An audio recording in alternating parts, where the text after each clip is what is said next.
stands, one nation, under God, indivisible, with liberty and justice for all. Roll call.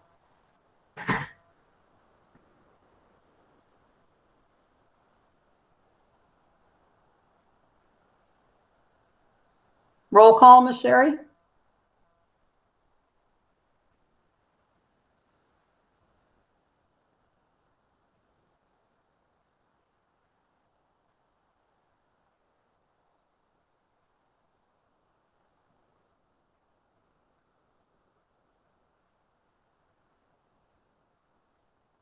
I don't think Sherry's there yet, is she? There you go, Sherry. Can you hear us? Okay. Okay, we're having technical difficulties. I think we're back online. It was Tom Palmer difficulties. I'm the one that caused it. Ms. Berry, Here.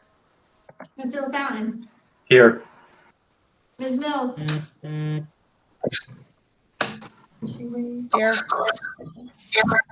Ms. Mitchell, Here. Ms. Morgan, Here. Mr. Peters, Here. Mr. Thurber. Here. Okay. Can I have a motion to approve the agenda? With Motion. the Bill, second for Thurber. All in favor? Okay. Motion carried. Ms. Berry, We've got too many mics on. Okay, I think we're good now. Okay. Consider approval of the minutes of the April 21st and the regular meeting, and April 23, the special meeting. Do I have a motion? Ms. Mills, Mr. Peters, second. All in favor? Mr. Thurber, all in favor? Motion carried. Okay, I have public comments. I have 3 public comments that I have to read tonight. If everybody would turn off their mic, we won't get the feedback. The first one is from Mr. Kluge. Dear Peru Central School Board members, I'm a member of the Peru community and I'm asking the board to carefully consider the consequences of the upcoming budget proposal. I understand that these are difficult times for everyone, including the school district. As you know, a lot of property owners in the town of Peru have been seeing significant tax assessment increases recently. Let me state that I have a good understanding about tax assessment versus tax rate, and frankly, I'm tired of hearing the standard response by many people involved in the tax assessment process that because my tax assessment went up does not necessarily mean the amount of money I pay in taxes will go up. History has shown that not to be the case, and I have been tracking tax dollars paid out to both town and schools since 1995 when I moved here. I understand that the state will most likely cut funding to the school district by at least 20%. Unless this pandemic is over by 2021, health insurance rates for the school district are going to skyrocket, adding to the increase in expenses for the school district. However, the loss in revenue and increase in expenses cannot be placed solely on the taxpayers. So many people out of work, so many people on fixed incomes, and now the state is now increasing tax increases for next year, indicating tax increases for next year. Everyone, including school staff, have to find ways to cut back. I looked at last year's school district budget and saw what the health insurance and state retirement system cost for the district was. I was flabbergasted.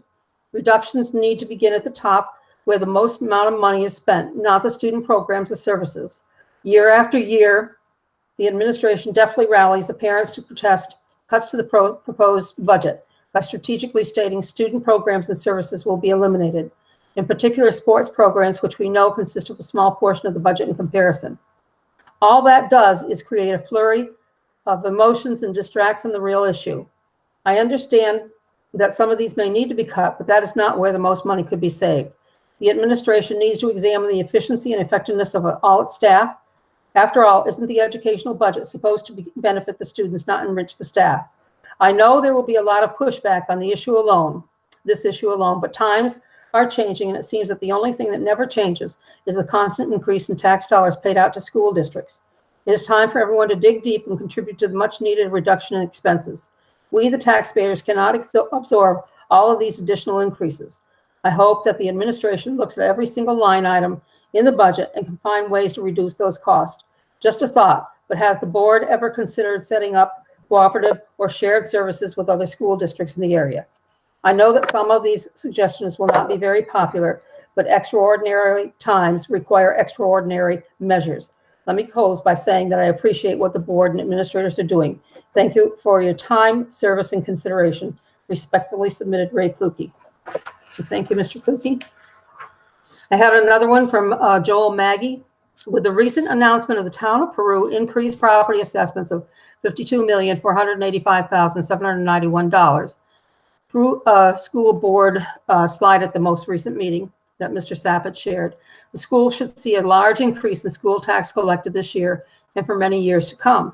The estimated increase should bring in $980,959 of property tax collected based on the $18.69 estimated rate at that other slide in the meeting.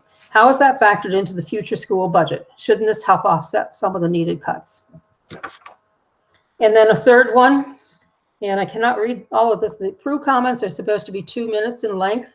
So I sent the board members and Mr. Sapp and Dr. Palmer the listing that the nurses had, but the nursing staff sent me a letter, so I'll read that letter. To the board members of the Peru Central School District, the registered nurses employed at Peru Central School District feel it's important to voice some concerns regarding the proposed budget for the 2021 school year. School nurses will be on the front lines and entrusted with the monumental task of identifying and isolating potentially sick students, staff, and/or staff, and tracing their contact with other students and/or staff. When formulating a plan for the fall, despite the financial burden, the nurses remain a vital cog in the plan to prevent Peru Central School from becoming a hotspot for COVID-19. We feel that the proposed changes may cause the safety and well-being of the student staff to be compromised. While it is understood that budget cuts are necessary with our SNT retiring, there will be savings in the nursing budget by hiring an RN only. As you know, we are in uncharted territory regarding the return to school due to the COVID-19 virus.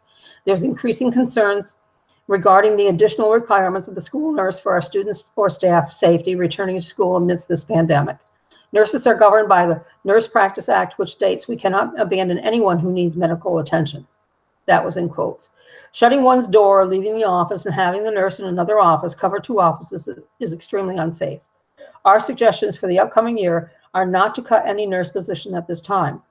If the nurse currently positioned at Seton is cut, the New York State mandated requirements must still be done. We recommend this nurse be retained as this position is essential for this purpose, as well as being utilized for lunch coverage, days off, and additional work in all offices. The lack of nurse substitutes for coverage on days off, sick time, continue to be a problem. We continue to be in competition with CVPH with an RN starting rate of $30 an hour compared to $125 per day for a sub rate. Please review the following page, which is a non-comprehensive list of many responsibilities and issues that your school nurse manages for our students, faculty, and staff on any given day during the school year. Finally, school nurses are a vital bridge between the schools and the health care providers. We have been caring for these students for a long time. We would hope that everyone remembers that we are all in this together and that everything we do is in the best interest of the health and well-being of the students and staff. Thank you for your consideration, the Peru Central School nursing staff. So we thank Mr. Kluge, Mr. Maggie, and the nursing staff for their Peru comments. So that's our public comments, and those are to be limited to 2 minutes. I did time those about 2 minutes. I think I got almost there. Tonight, we are going to recognize the Peru Dollar General and Sam's Club for their recent donations of supplies and/or refreshments to students and essential workers, and also recognize North Country Mission of Hope and Sister Debbie Blow for the recent backpack program donation. We appreciate the continued generosity. And now on to the superintendent's report, which includes a public hearing on the district's code of conduct piece on cell phones, and then our budget proposal. Madam President, do we have one additional thing that we went kind of quick at the beginning? There was 3 additional items in the addendum to. Oh, yes, sorry. Yeah. Just so you Right, have them? we have 3 additional items, but my understanding is that Mr. Duquette is going to be able to put those up on the screen so I don't have to read them, but there's an additional item in 13 and then an additional item in 14. So that's the addenda, and then on 16, a new business.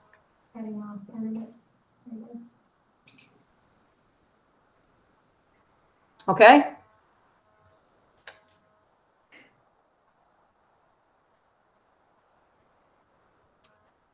Do we have public comment now for, I'm sorry, for the superintendent's report on that public hearing on the code of conduct piece with the middle school addition of something for the code of conduct?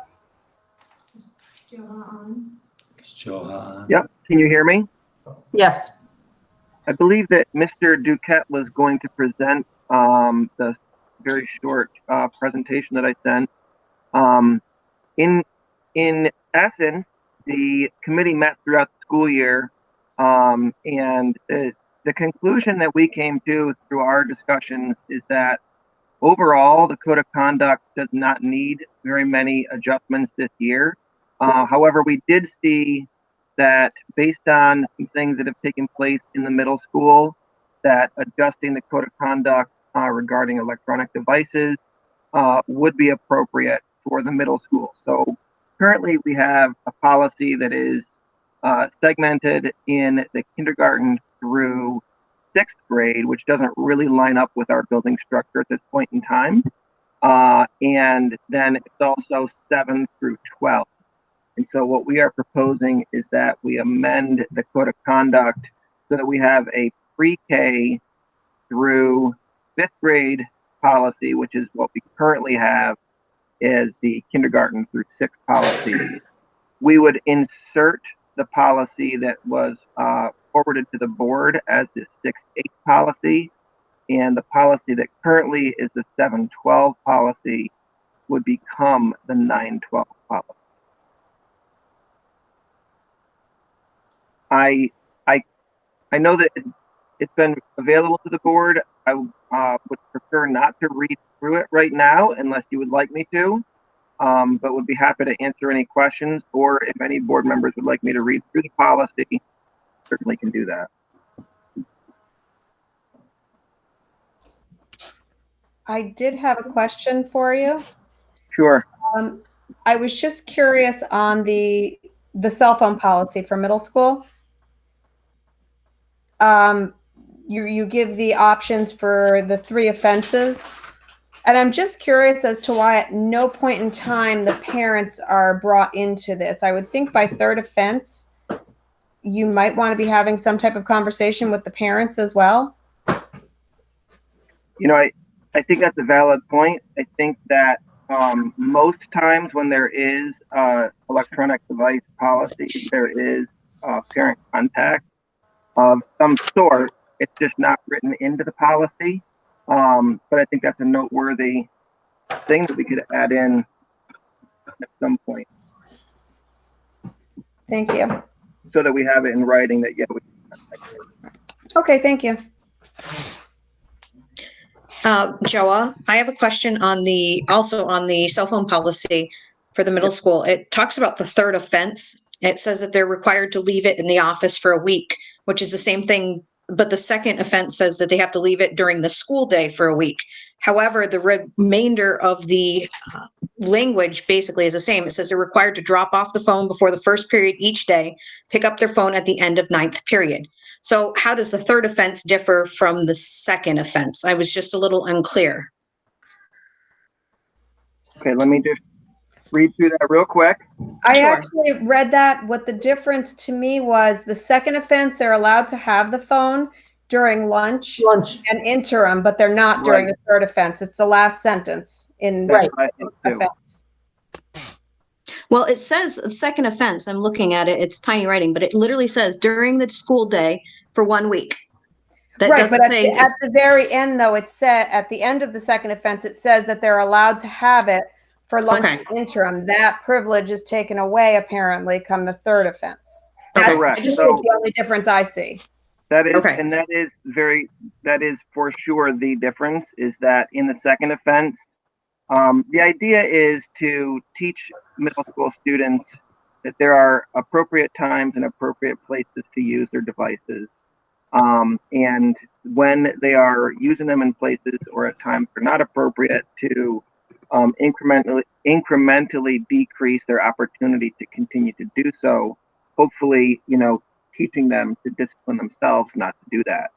And so in the second offense, yes, they turn it in, so they will not be able to use it during class periods. However, they do get it back during lunch and interim. After a third offense, however, they do not have the opportunity to get it back during lunch or interim. Okay, thank you. I must have misread that the first time I read it. I apologize, but thank you for clarifying. Well, and I think it's a valid point that Mrs. Mills made, that at some point here, the parent needs to be contacted. I agree. I think that's an omission. Yep. Anything else on this? Okay, so this was just my understanding, Sherry, this is just the public hearing on this. So then with that addition, it would probably come back in June to vote on having it included in the code of conduct. Correct. I think Mr. Batten has to place it on the website for 30 days and Yes. we'll move Correct. forward. Okay, and I think that excellent, and noting those changes, that it has to be the change to K5, put this one specifically to 6-8, and then the other one to 9-12. So thank you. Right. Thank you very much. Okay.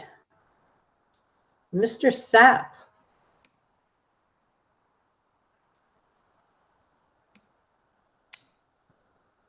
Good evening.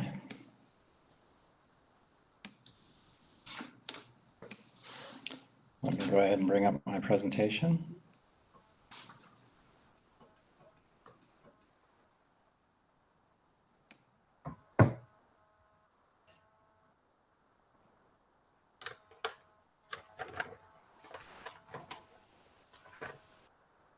Good evening, everyone. This is budget work session number 6. Hopefully by the end of this evening, we will have a budget to put forth for the community of Peru.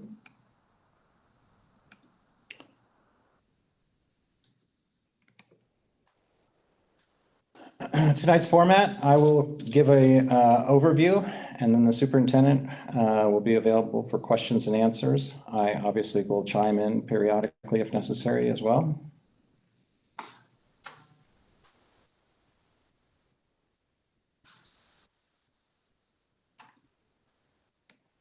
As we are well aware, it is far from normal, both in our personal lives and our professional lives, and as far as the budgetary process. We are flooded with varying degrees of uncertainty throughout the process. That uncertainty will remain. I'm very displeased and unhappy to report that there's no update in terms of state aid projections. This leaves us in a real pickle as far as our revenues are concerned.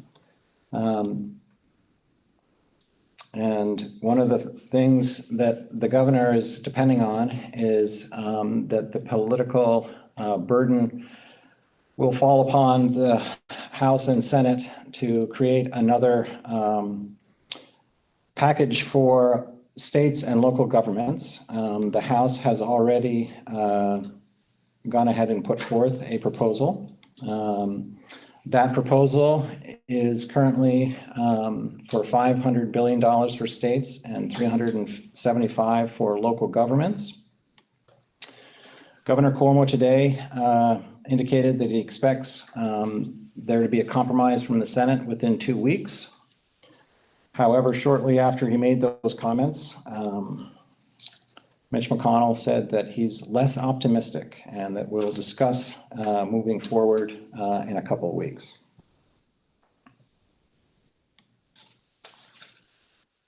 However, we have a timeline that we have to stick with, and that timeline brings us to today. What is scheduled is our final workshop, and we are scheduled to create and finalize the proposed budget for the community. We'll prepare, as a result of that, a series of community reports and publications, and prepare for a virtual budget hearing which you can get information on our website. And then on Tuesday, not later than 5 p.m., we will have the community will have to have an absentee ballot in to us in order to vote. This will be, as far as I understand, the first time that the entire community of Peru and perhaps, well, the entire state of New York has voted on a school budget and board members for the budget and board members. This is all obviously as a result of COVID-19 and the enormous budget gap that exists is associated with expenditures going out of control as far as the states. It's not unique to New York by any means. And as a result of expenditures increasing associated with the virus at the state levels, the revenues, of course, have decreased substantially in states as a result of people staying at home and the shutting down of our economy for a period of time. That, of course, impacts state aid. And New York has predicted that there's as much as a $61 billion gap, and that there is an enormous need for federal support to close that gap. Absent that gap, there could be substantial reductions in funding for schools, local governments, and hospitals.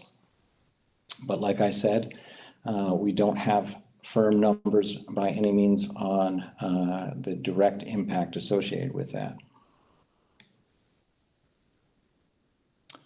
We do know that for the first time that I'm aware of, there are these look-back periods. And these look-back periods provide the state the ability to make alterations in their projected state payments, state aid payments to school districts, as well as any other entity. And these look-back periods are a series of 3. The first one actually closed on April 30th. We had anticipated receiving updated numbers associated with our state aid, but we have yet to receive any updated numbers associated with that first look-back period. We are then potentially going to have another look-back period, and that could impact again our revenues after June 30th of 20. And if that's not bad enough, we could be hit again with another impact to our revenue stream, which is state aid, as late as December 30th of 2020.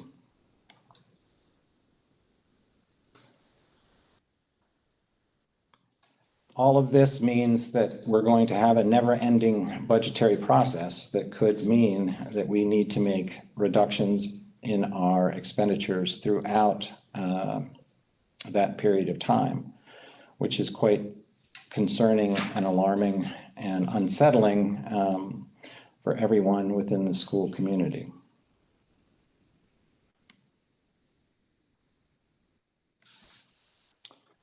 And the reason it's such a burden on a school such as Peru is that although we get 37% of our entire revenue from the tax levy, the vast majority of our revenue is associated with state aid. And this 52% is the revenue that is subject to these look-back periods. So we might be anticipating that large piece of pie, but it might be severely reduced as a result of these look-back periods. And that can be very troublesome in trying to design an expenditure plan based on a piece of pie that you don't really know what the eventual size will be.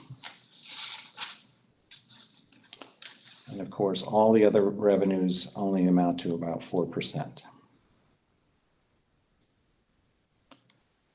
Within a school budget, such as Peru, similar to all school districts, the vast majority of our expenditures are associated with our personnel. And that comes in the form of salary and benefits. Then we have some debt service associated with capital projects. And then all the other costs associated with the school district only amount to approximately 18%. And this is not an uncommon breakout for a school district. So within our proposed 2021 budget, which is now based on the budget that was presented and approved without any revenue adjustments that we had anticipated, but have not come yet. But we do, absent any federal aid, anticipate at some point, given those look-back periods.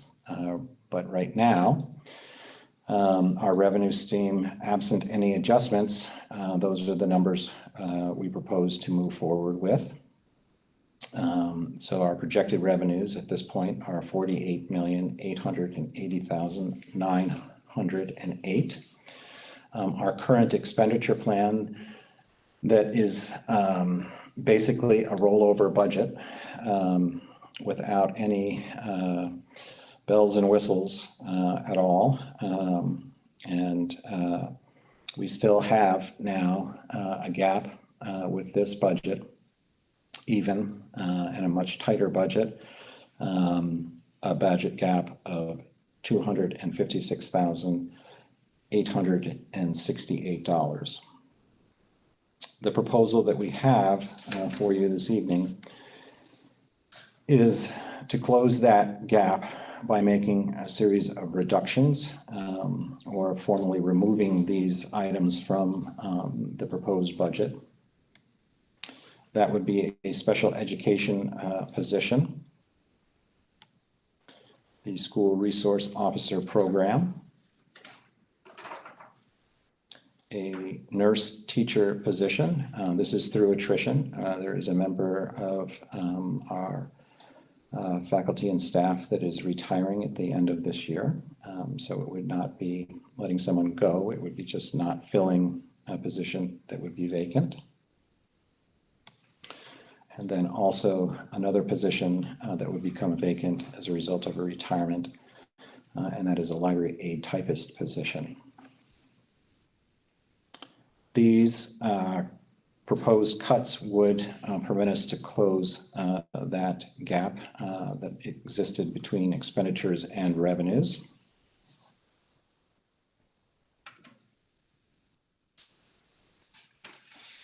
However, as we know, there could be further reductions associated if the revenues were further reduced as a result of those look-back periods.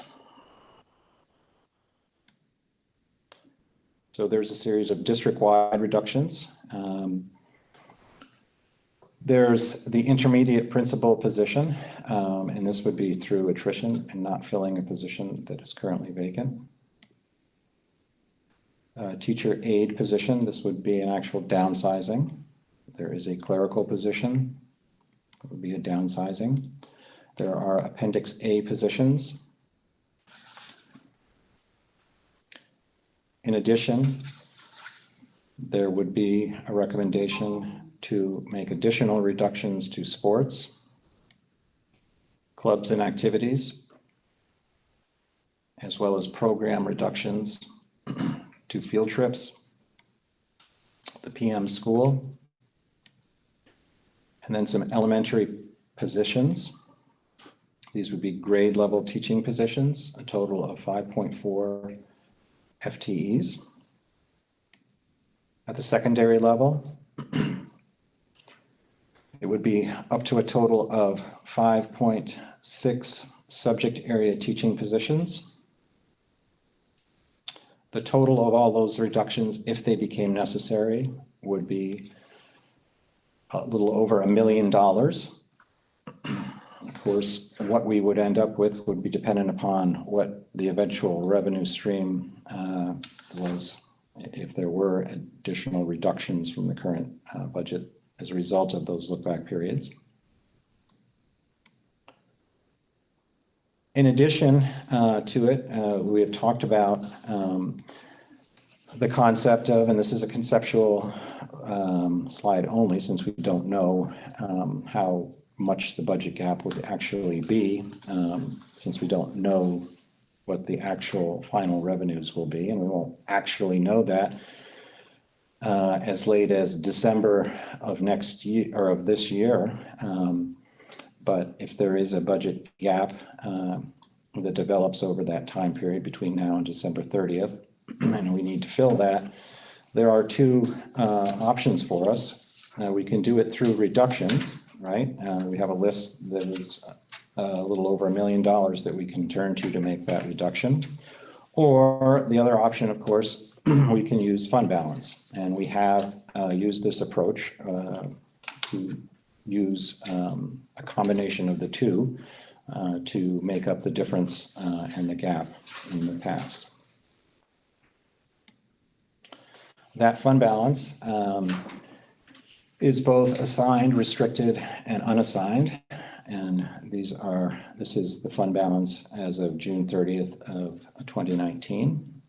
I don't anticipate that this fund balance will decrease as we close out the end of this year, given any, that's with the assumption that we receive the balance of our state aid that is due to us between now and closing the end of June, at June 30th of 2020.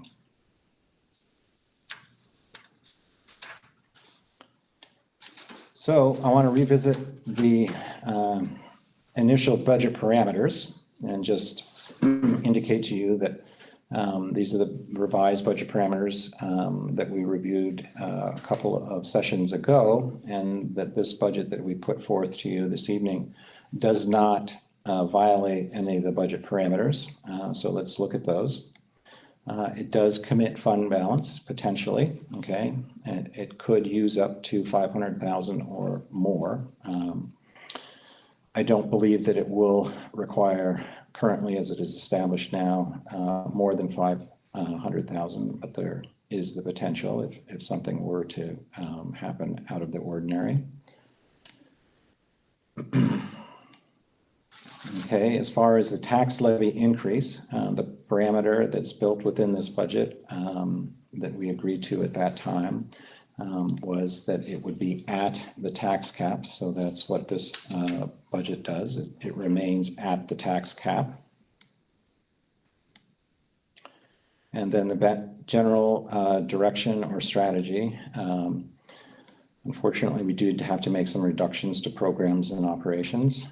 And we also had to eliminate all of the enhancements that we had projected.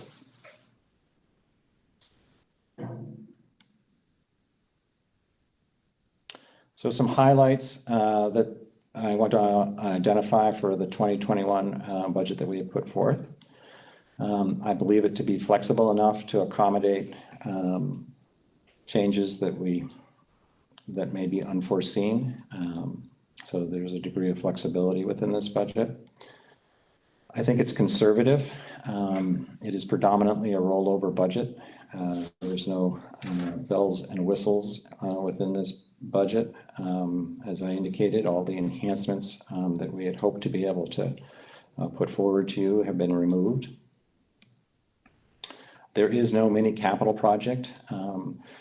As those board members are familiar with, every year we have been doing about $100,000 small mini capital project to make improvements to our capital buildings. There is no plan to do so in 2021. We do have a revenue anticipation note built into this budget to safeguard in case we do run into cash flow issues, in case the state does slow down the state aid that does come into the district. So we'll be able to accommodate that if we need to. And it does, and this is unfortunate, but it does, I have built a significant increase in the unemployment insurance since we are self-insured for unemployment. If we do have to revert to downsizing as a result of those look back periods that would reduce our revenue stream and require us to make reductions in personnel.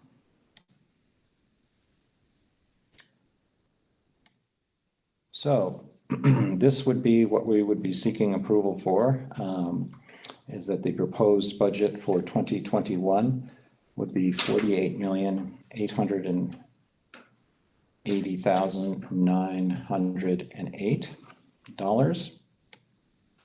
The estimated tax levy, keep in mind, we do not actually establish the tax levy until August, but we estimated at this time.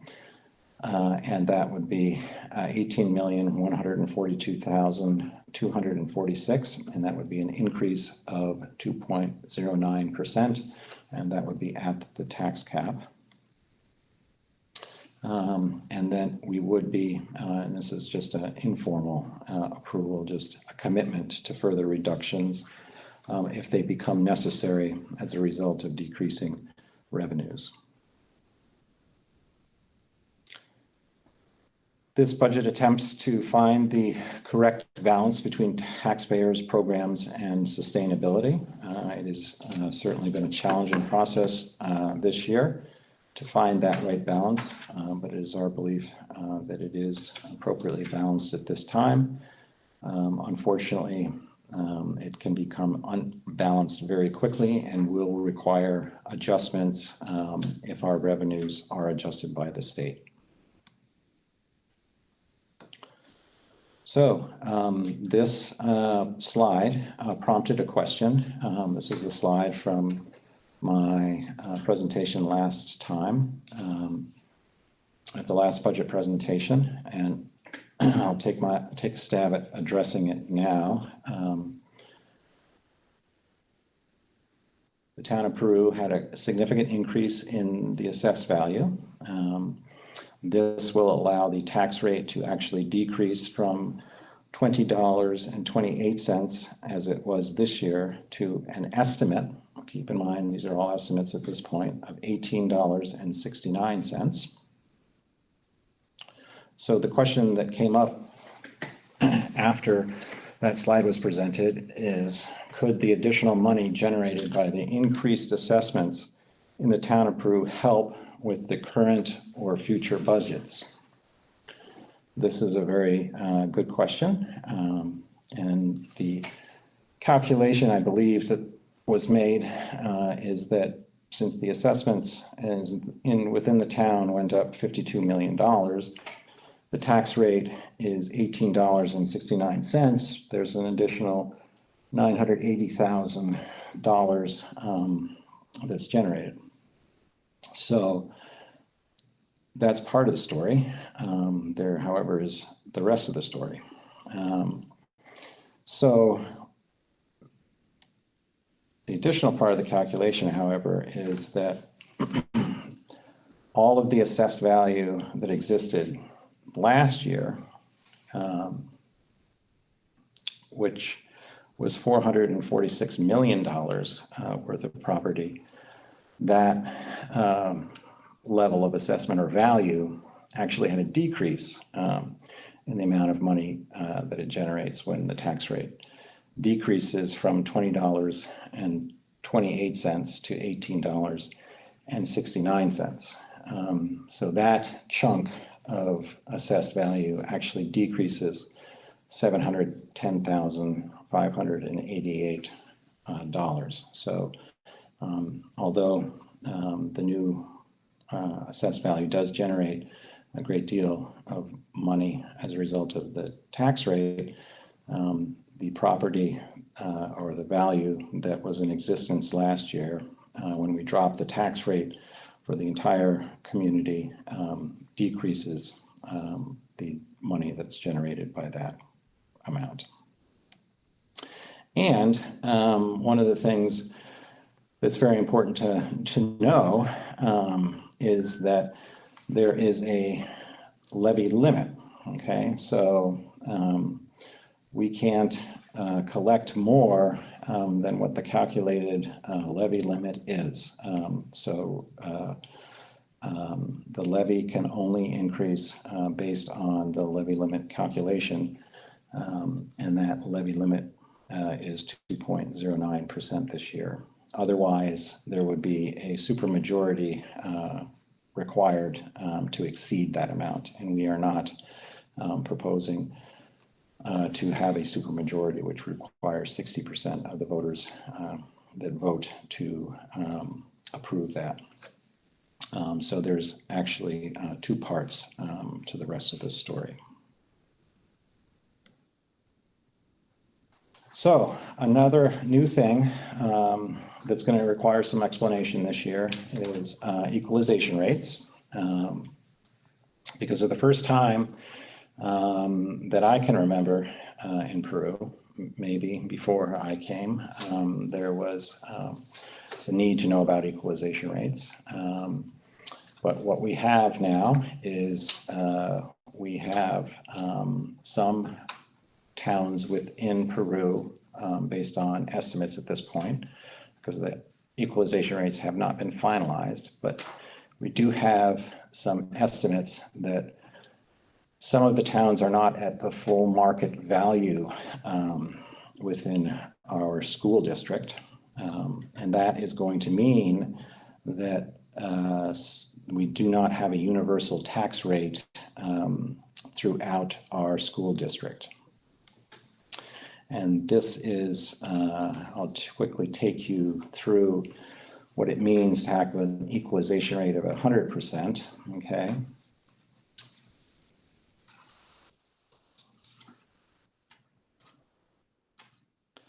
And what we find in some of our towns this year, again, and estimated because we haven't, the equalization rates have not been finalized yet, and the school does not, and I just want to stress this, does not establish the equalization rates nor the assessments. We do have a situation in which some of our towns have an equalization rate that is less than 100, okay? And the meaning of this is that the overall property in the town is less than market value, all right? And the lower the equalization rate, the longer it has probably been since the last reassessment. And an example of what that means.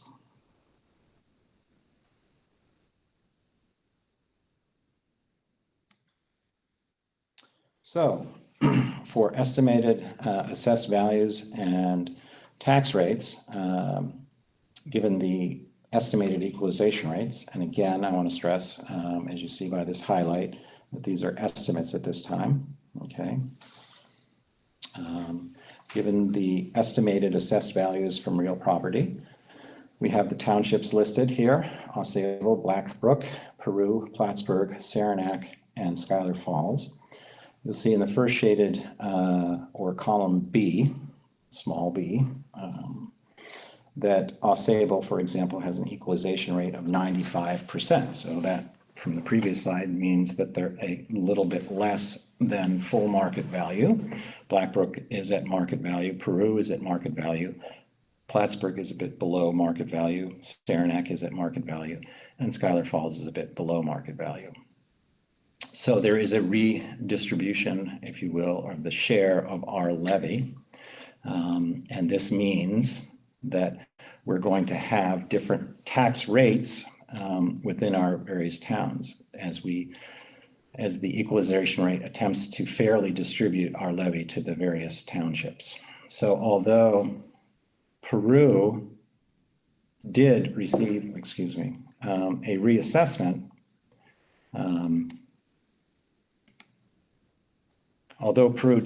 reassessment, you can see, as I spoke earlier, that the tax rate dropped from $20.28 to $18.69. Plattsburgh, for example, although they are in the town, in our school district, will not be the benefactor of a tax rate decrease. As a matter of fact, their tax rate will actually increase a bit, and that is a direct result of the fact that they were not reassessed. So it attempts to equally distribute that 2.09% levy increase.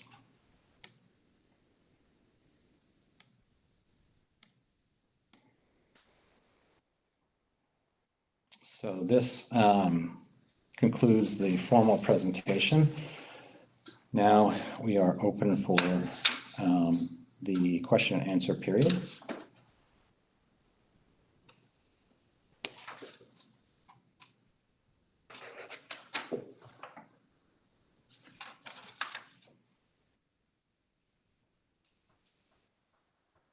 Mr. Sapp, I just want to reiterate that when we look at that nurse through attrition, that we are still maintaining 4 nurses in the budget, and 1 in each building.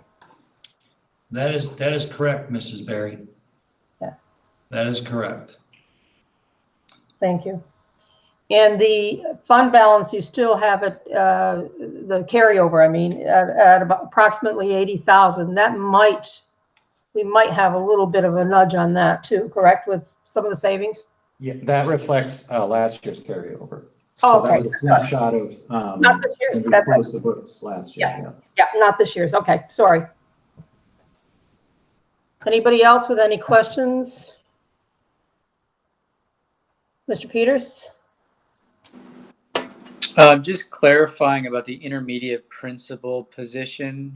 If I understand the slides correctly, we're budgeting for it right now, but we're addressing it as attrition if we have to make further cuts later. That is something that the board and Mr. Sapp and I will have to discuss as far as where in the priority list, Mr. Peters, that would go. As far as the cut, it's a greater impact on the budget, but also we need to look at the critical component of making sure that we have leadership in that space. But if we go down that road, we're gonna need to support it because you don't wanna hire somebody for August 1st and fire them September 1st. Yeah, that was my concern, just of how we might do that. And I think, go ahead, I'm sorry. No, I think it's further conversation. If we have to get to that point where there's further reductions, we would then have to start to itemize where the costs are to get the expenditures where we need them to be.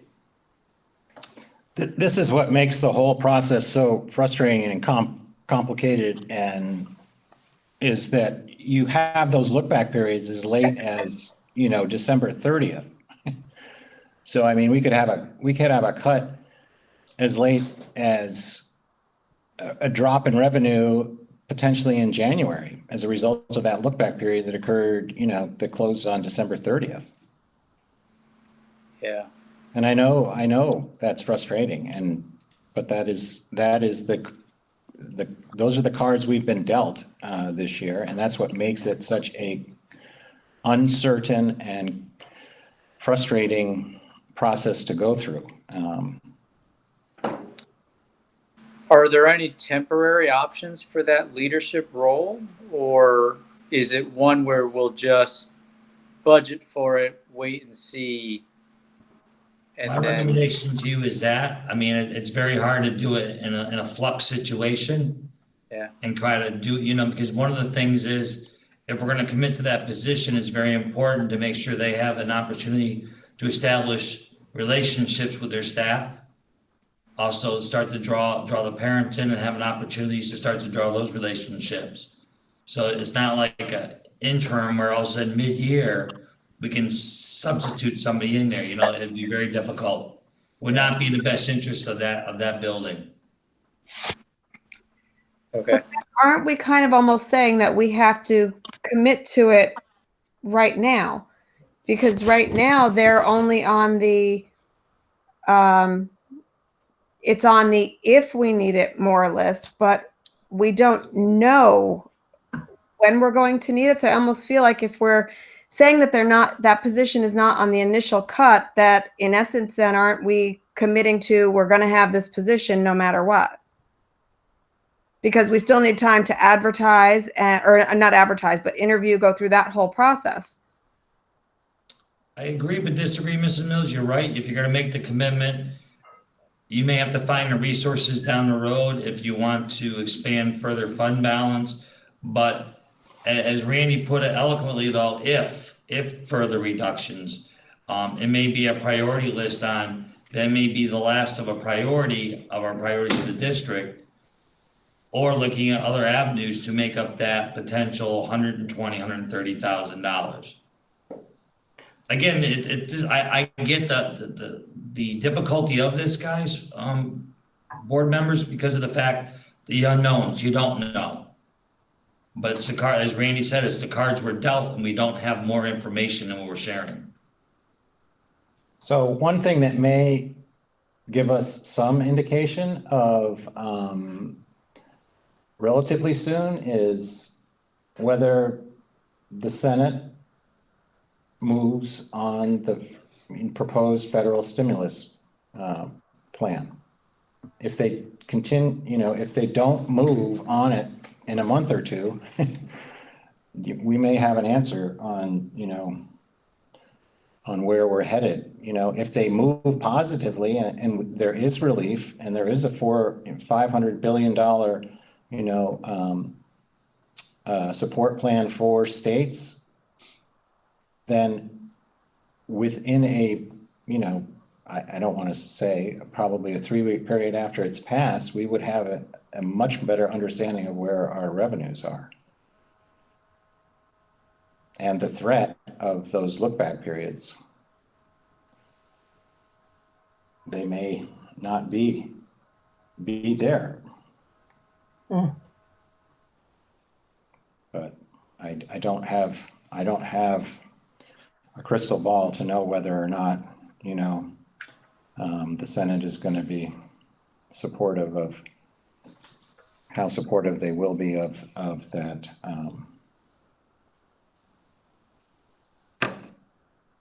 of that plan. Any other questions?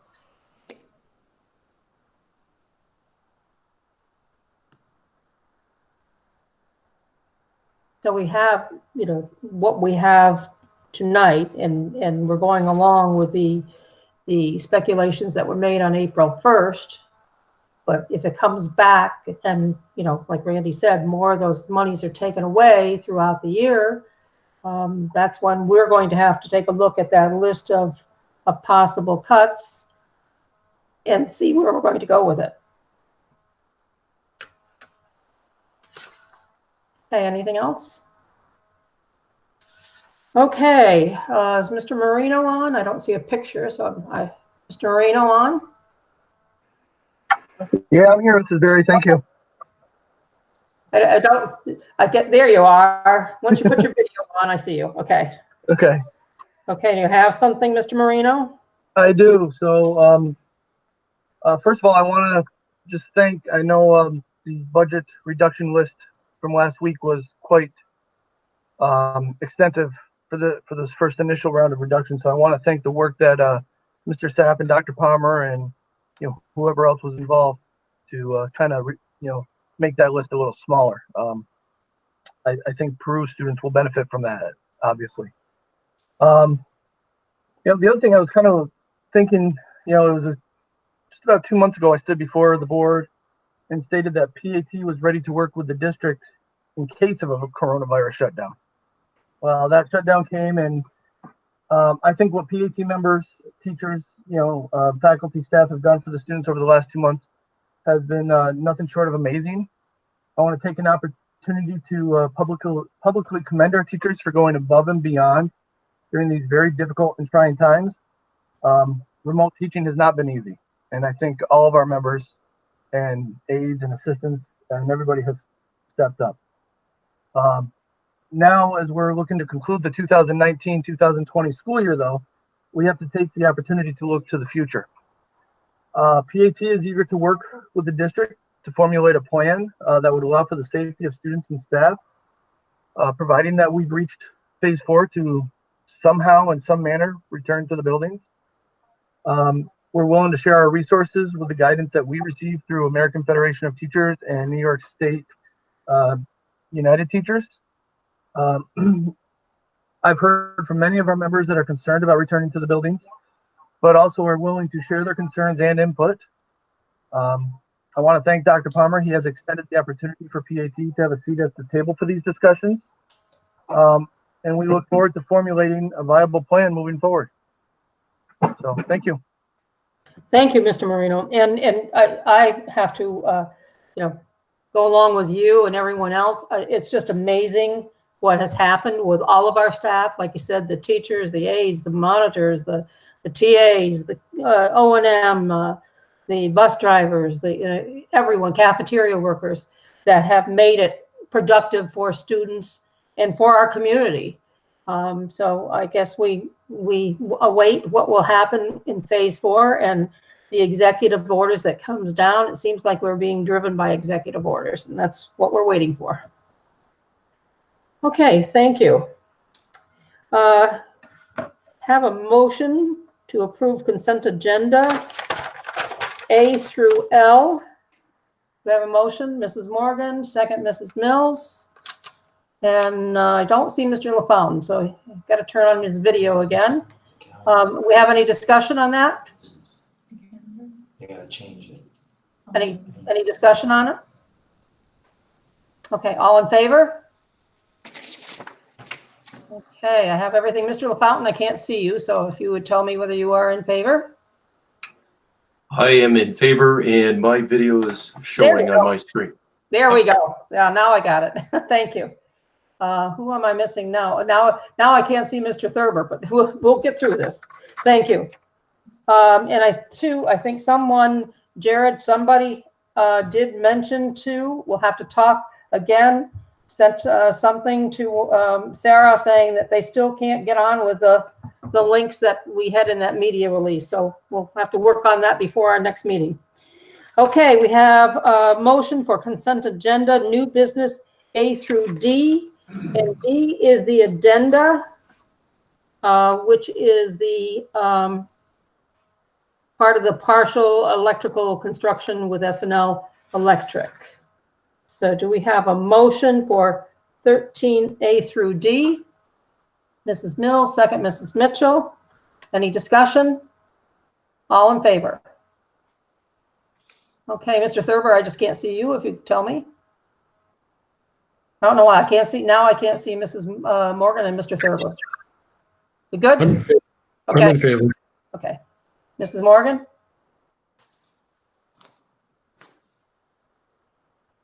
Mrs. Morgan? Mrs. Morgan, are you in favor? Yes, I am. Okay, motion passed. Okay, now, if we would take a look at consent agenda 14, A through C, but there is an addition under B of Judy Akey, the election poll coordinator. Do I have a motion to approve A through C with the addition on the addenda? Mrs. Mills, Mr. LaFountain.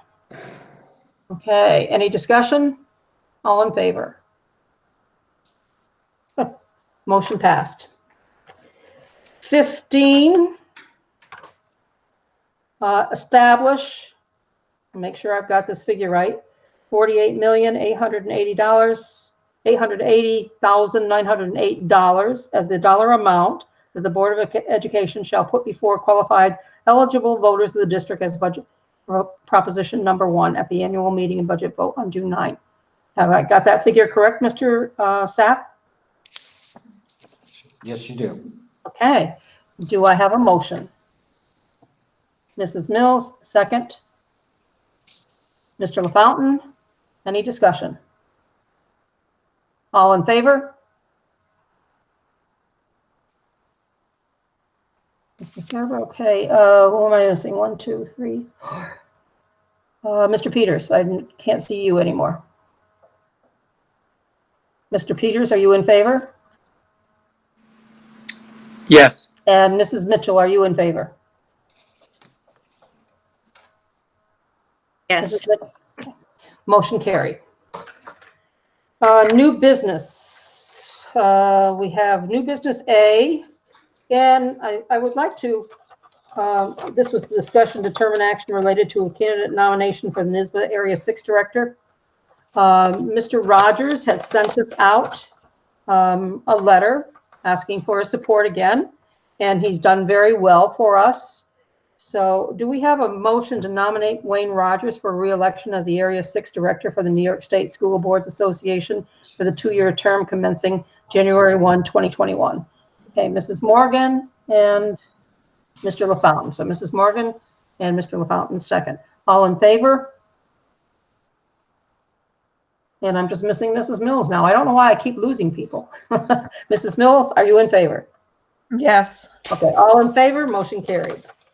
And then we had new business was the first reading of the policy 8635, information and data privacy, security breach and notification. Right now, this is just a first reading. So do we have any questions? Just so the board is aware, while we brought it to you tonight, and I'm sorry in the 11th hour for the next meeting to approve, we need to have this in place at July 1 with under Ed Law 2D. Yeah. So that is the reason why it's kind of an individual board policy. It's one of the two things that we have to have in place July 1, that and the Parents' Bill of Rights. So it's in compliance with Ed Law 2D. And I did ask Dr. Palmer this afternoon who was going to be the data protection officer. And Dr. Palmer, would you share that with us? That would be on a day-to-day basis. That would be Nick Diamani, but I am still ultimately the DPO that I'm the one that has to approve everything anyway in that. So it's working in conjunction thereof. So if there was anything to deal with teachers, Nick could recluse himself and I would be in that role. So just so the board understands that. Yeah. Any other questions on that? It's one I was hoping that they would delay a little bit, but I think the urgency of it with everything that's happened, it's not, and we'll have to do something in the June meeting for approval. So if there's any questions, please send them to Dr. Palmer on that. And wow, we have a motion. Yes. Madam President, I have one last thing for the board. I will take responsibility why it's not on there, but I did put it in your update. I'd like to have a discussion with the board about making a recommendation to the Board of Education to change the end of the 2019-20 calendar to reflect that June 18th, Thursday, June 18th is the last day for students and staff. I have worked with the administrative leadership team and Mr. Marino, and we've complied with what the governor has said. So it's still subject to change in the late hours, but right now with the attorneys that we've spoken to, including our own, they're all in agreement for that. So we could finish the year and give back the spring break that our staff, and I have to commend them again that our staff did not complain about that, where we worked right straight through. So Thursday, June 18th would be the last day. Okay, we have a motion by Mrs. Mills, second by Mrs. Morgan. Any discussion? Mrs. Mills? It's actually a semi-related question. Where does remote learning stand in regards to Memorial Day? Oh, that's Memorial Day will be taken as it's a federal holiday, so we will celebrate that day. Okay, thank you. You cannot do remote learning on a federal holiday. Isn't that something? Okay, all in favor? You can do enrichment though. Mitchell, all in favor? Okay, motion carried. I don't think the governor wanted to pay us any more money over the 180 days.